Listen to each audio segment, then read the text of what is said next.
Heureuse de vous retrouver. Bienvenue à un autre épisode de Nicole Bordelot en balado.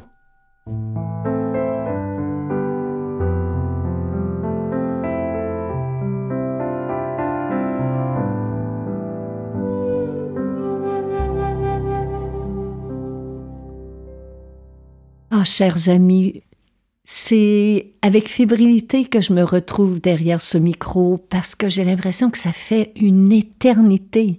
Ça fait juste quelques semaines, quelques mois à peine, mais il y a parfois cette notion du temps, là, d'un temps qui semble plus long.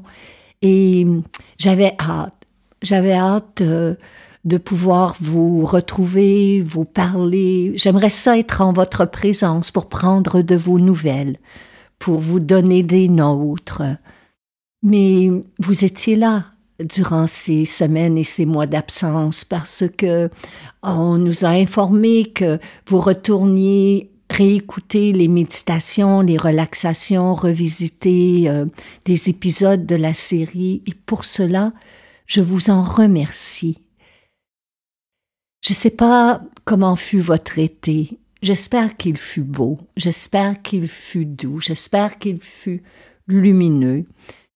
J'espère aussi que dans des moments qui étaient plus difficiles, dans des moments qui peut-être étaient plus sombres, vous sentiez que vous n'étiez pas seul. Que, à quelque part, nous étions là, avec vous. Puis quand je dis nous, je parle de cette communauté que nous avons créée. Et communauté, je vous le dis, c'est l'un de mes mots préférés. Moi, d'avoir cette sensation de faire partie d'une communauté, d'aussi loin que je me souvienne, c'est quelque chose qui m'a apporté du réconfort, une force, une joie, une tranquillité, une énergie, un élan. Puis j'ai l'impression qu'avec l'état de notre monde aujourd'hui, de savoir qu'on fait partie d'une communauté peut nous servir de point d'appui. Il y a cette phrase que je répète souvent, que je me répète fréquemment. Peu importe ce que nous vivons, peu importe ce que nous éprouvons, il y a quelque part, en cet instant même, quelqu'un qui vit sensiblement la même chose que nous, la même chose que moi, la même chose que vous, la même chose que nous tous. Et en cela, il y a notre lien d'humanité. Puis, je pense qu'il n'y a pas une journée qui passe sans que j'y pense, sans que ce soit mon point de repère, sans que j'y puise une force, un courage, un élan, une énergie de vie. Donc c'est tout cela qui fait que je suis tellement contente de me retrouver derrière ce micro. Puis il y a Hélène qui est derrière la console et qui va prendre bientôt place au piano, tout simplement pour vous dire, ensemble, en mots et en musique, à quel point on apprécie de se retrouver en votre compagnie.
Aujourd'hui, je souhaitais me présenter sans notes parce que je voulais garder cette sensibilité, cette fragilité qui m'a accompagnée cet été. J'ai passé l'été à écrire. Je vous ai écrit. C'est ainsi que j'aime y penser. Puis il y a quelque chose pour moi dans l'écriture qui est une ascèse, qui est une pratique, qui est un repère, qui est un refuge, qui m'accompagne d'aussi loin que je me souvienne. Je me rappelle de la petite fille que j'étais qui écrivait avec son crayon de plomb pour tenter de donner sens à des émotions, à des expériences. Puis comme tous les enfants, je m'inventais des mondes dans lesquels j'étais une figure héroïque qui traversait toutes sortes d'aventures, qui bien entendu était prise dans toutes sortes de situations, mais qui s'en sortait toujours victorieuse. L'écriture fait partie de mon quotidien. Elle m'a accompagnée à travers les moments les plus ordinaires de mon existence, comme à travers les passages les plus significatifs. Puis cet été, je vous ai écrit. Je vous ai écrit, puis j'en parle avec vulnérabilité parce que ce livre-là, je ne croyais pas un jour l'écrire, je ne croyais pas un jour pouvoir l'écrire, mais je savais quelque part, à l'intérieur de moi, que je devais l'écrire. Est-ce que j'allais trouver les bons mots pour vous parler de cette expérience que je souhaitais partager avec vous? Ce livre-là porte le titre « Une 5e saison ». Il paraîtra en librairie le 1er octobre prochain et il est publié par Édito. J'ai souhaité faire de cet ouvrage un livre différent des autres. Et pour ce faire, je vous invite dans mon intimité. J'ouvre mes notes de chevet. Je vous ouvre mes carnets intimes, mon journal personnel. Je vous ouvre le quotidien de ma vie, les moments d'émerveillement, l'ordinaire de mes jours, mais aussi des passages qui me questionnent davantage, qui me confrontent. Pour écrire ce livre-là, j'ai dû plonger dans le silence et j'ai dû retourner vers ce qui, pour moi, est le plus grand des professeurs, la nature. C'est en ces lieux qu'on apprend l'immobilité, l'observation, le silence, la contemplation, l'écoute, la présence.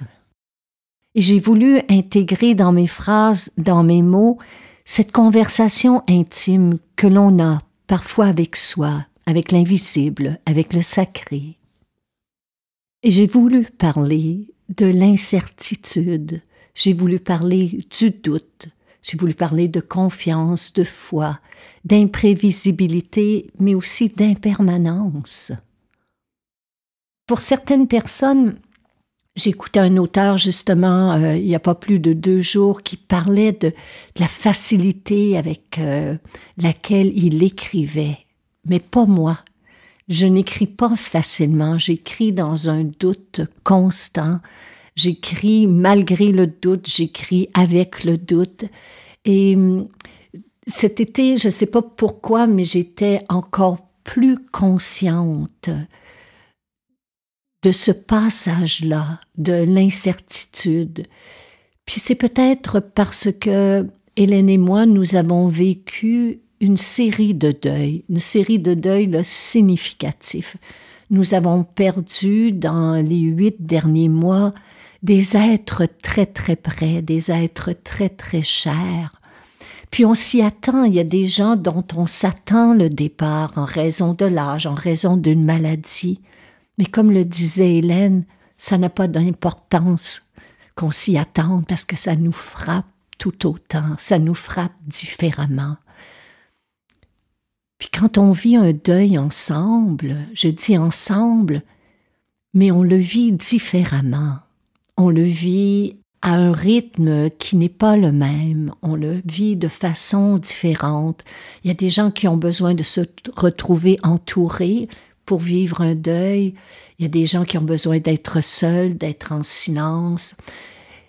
Ce que j'apprends présentement, puis je dis je l'apprends présentement parce que je ne sais pas véritablement encore à quoi tient cette expérience, mais j'apprends à soutenir l'absence de ceux et celles qui nous ont quittés. Puis j'apprends aussi, en vieillissant, qu'il y a des deuils que l'on doit faire de personnes qui vivent toujours. Il y a des deuils d'amitié. Il y a des amitiés qui nous ont accompagnés pendant de nombreuses années. Il y a des amitiés qui nous ont tenus durant des moments difficiles. Il y a des amitiés qui nous ont réjouis, qui nous ont réconfortés. Il y a des amitiés qui nous accompagnent des années durant et qui soudainement changent de forme, changent de rythme. On était célibataire, on se voyait souvent, on devient parent, on se voit moins fréquemment, on devient grand-parent ou proche aidant. Nos amitiés changent et se transforment et ce sont de petits deuils qui nous accompagnent silencieusement et que très souvent on partage moins ces chagrins-là, ces pertes-là, mais elles sont tout aussi significatives sur notre chemin. Et pourtant, lorsqu'on parle du deuil d'une amitié, il n'y a pas de rituel comme tel. Il n'y a pas de fleurs qui sont déposées sur la tombe de notre amitié. Mais le départ de quelqu'un, la fin d'une amitié qui se dissout tout simplement, laisse quand même en soi et parfois en l'autre une trace, une empreinte silencieuse. Il y a des amitiés comme des amours, comme des expériences qui sont faites pour durer. Il y a des amitiés comme nos expériences qui sont faites pour passer. Mais ce sont quand même des deuils, ce sont quand même des absences que l'on doit apprendre à soutenir. J'ai voulu vous en parler dans ce livre-là. J'ai voulu vous parler aussi de ma relation avec le temps. J'ai réalisé à quel point, tout au long de ma vie, le temps qu'on m'a donné, le temps que j'ai pris, le temps qu'on m'a accordé, le temps que j'ai volé, le temps que j'ai gaspillé, le temps qui m'est accordé présentement, le temps qui n'est plus, le temps qui n'est pas là, le temps qui file, le temps aussi durant une nuit d'insomnie ou un moment de douleur qui peut stagner. Tout cela, j'ai voulu vous en parler.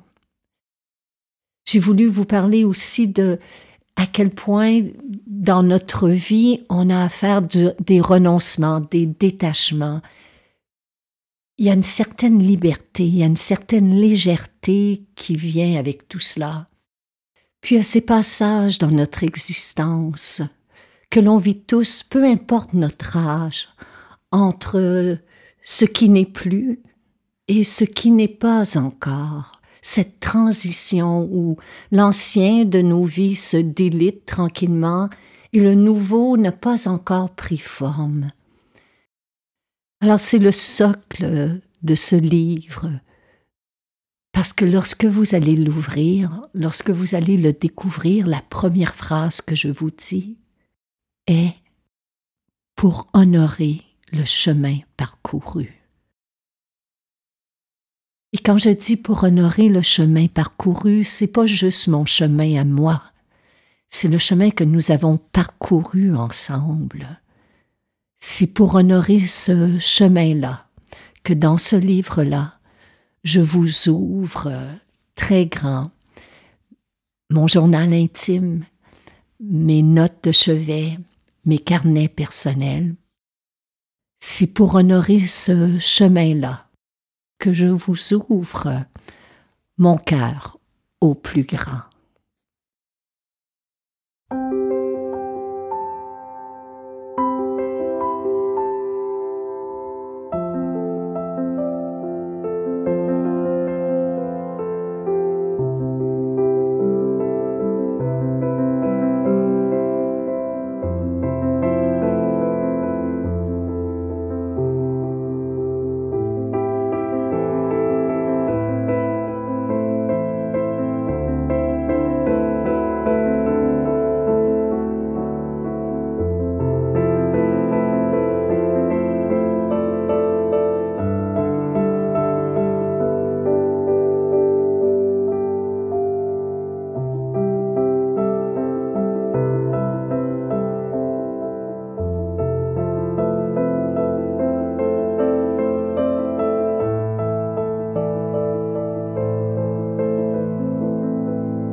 Donc, ce nouvel ouvrage portant le titre « Une 5e saison », comme je vous le disais, va paraître le 1er octobre.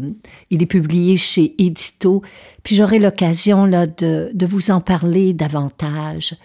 Puis il y a d'autres surprises et d'autres découvertes qui vont prendre forme avec cette série. Il y a des thèmes que je souhaite explorer avec vous. Puis j'ai réalisé durant cet été, puis je vais vous en parler davantage là, dans les semaines à venir, qu'il y a des mots qui font peur à notre société. Silence en est un. Ralentir un autre. Mais celui qui l'a fait le plus frémir, assurément, c'est vieillir. Et c'est un thème que je souhaite explorer. C'est un thème qui m'interroge, qui me déstabilise, qui me confronte, mais aussi à quelque part qui me réjouit. Donc, je vais vous parler de comment j'aborde le vieillissement. Je veux parler aussi d'humour, parce que c'est quelque chose qui, dans ma vie, est essentiel.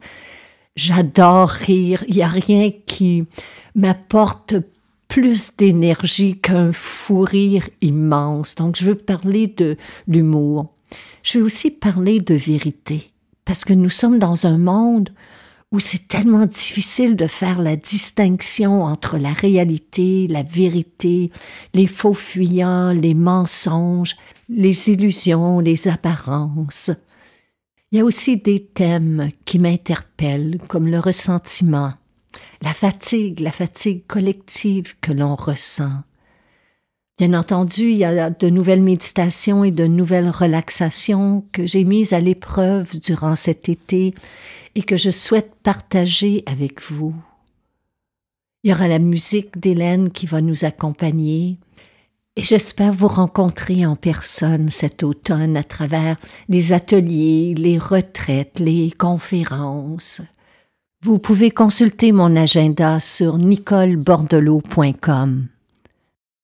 Alors, je nous souhaite un bel automne, un automne sous le signe de la lumière, de la créativité, de l'émerveillement.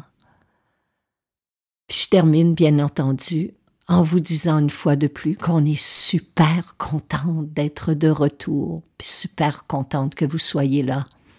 À très bientôt. Cette série balado vous est offerte gratuitement. Si vous appréciez notre travail et que vous pouvez nous aider à soutenir financièrement cette création, vous pouvez faire un don. Toutes les manières de le faire sont inscrites après la définition de chaque épisode. À l'avance, un grand merci.